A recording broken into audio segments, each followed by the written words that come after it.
Good morning, Terrence. This is your favorite alien speaking on this Wednesday cool morning here in Georgia. Just wanted to do a video this morning to complement the one I did with the Constitution. And I'll call it the story of us as in U.S. Aliens Perspective.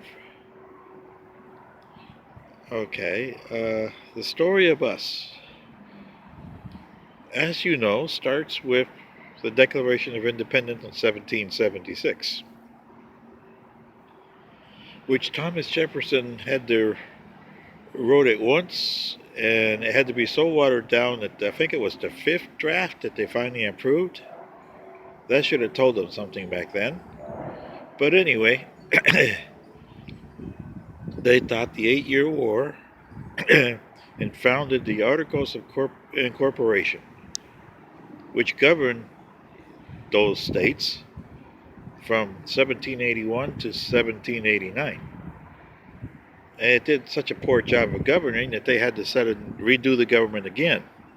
So you see, Americans, you had a government before you had the Constitution, and it wasn't perfect. Neither is the Constitution. Now, when the Constitution was adopted in 1789, when George Washington took the presidency on April 30th of 1789, okay, your Bill of Rights had not been adopted yet. And you only had what they used to call, it wasn't called a cabinet, it was called advisors. And Washington said he needed them because he had issues. Okay, and remember, you guys are a federation.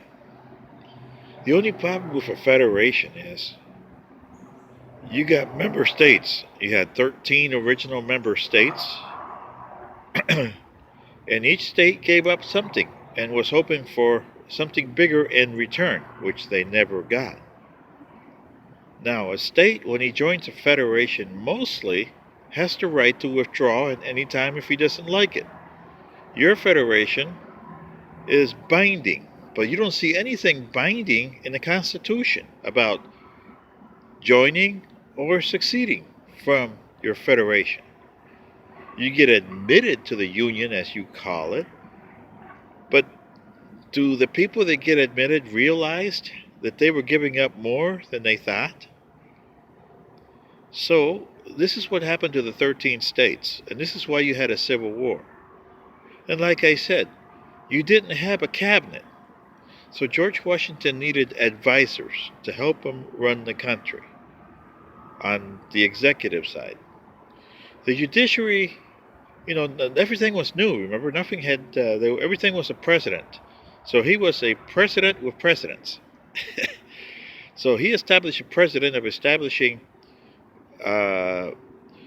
secretaries of different departments, as in state for diplomatic purposes for other nation states or kingdoms at the time, because there was no other nation states really. It was mostly all kingdoms in 1789. Secretary of War, because they figured that they had conflicts. It wasn't defense. There was no such word as defense at the time. Secretary of the Treasury, well, you needed money. And who's going to print the money? The states or the federal government? So they decided that that was something they were giving the federal government. So he had that, and the judiciary. So he had the Attorney General. And mind you, he was only responsible for laws governing the federal statutes, not the states. Not like today's Attorney General is. And the Supreme Court was responsible for laws governing the federal side. And remember, the federal government was given certain rights by the member states of defense, diplomacy, and money. And the judiciary was to try to quell disputes between the states.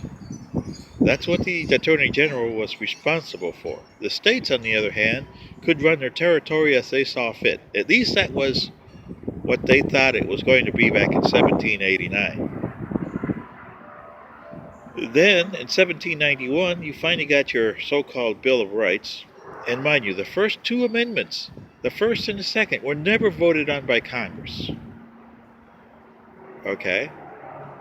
And, to back up a little bit, on the four members of the Advisory Committee, which today you call the Cabinet, it was George Washington that asked the Senate to approve them so he could get the seal of approval of the Congress, of the Senate. He didn't trust the House.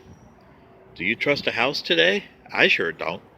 Anyway, so here you are in 1791, and you get the 10 amendments. And like I said, the first two were never voted on because they were a pain in the ass. The first and the second. And you guys in Congress and you guys in the Supreme Court know they were a pain in the ass.